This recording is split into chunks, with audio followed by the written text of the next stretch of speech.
Meron kami ulam kanina tanghali. Ngayon, ininit ko lang siya. Ito siya, mga sis. Ayan po.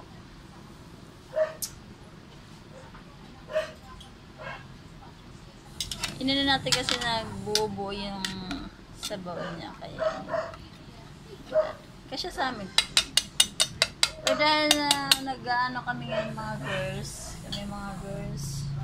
medyo nagbabawas ng kanin, kaya kasya na yan sa amin. Kunting kanin, tsaka ulam. Tsaka ito may nagbigay pala ng pansit. Ito may isang mabait na kaibigan nagbigay ng pansit. Isa ko siyang follower. At kaibigan din ang hipag ko. Hi! Ito siya. Ayun, parang ayaw niya magpabukas. At nailibre pang kalamansi. Mga sis. Ayan po. Ang dami gulay. Yummy, yummy. Kain na po tayo. Takpan natin siya para mamaya. Pag naghain ako, saka kami kakain. At ayan po. Nakulo na yung aming paa. Kaya konti-konti na lang. Tsaka kanin.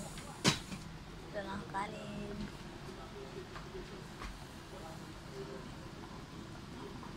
Sarap dito. Hindi ba pwede lagi masarap ang ulam. Siyempre kailangan. Masarap pa rin naman po. Paanang manok. Maganda rin daw yun sa ano.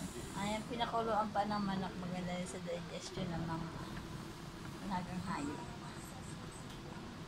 Yan lang po. Salamat sa panonood. Bye-bye.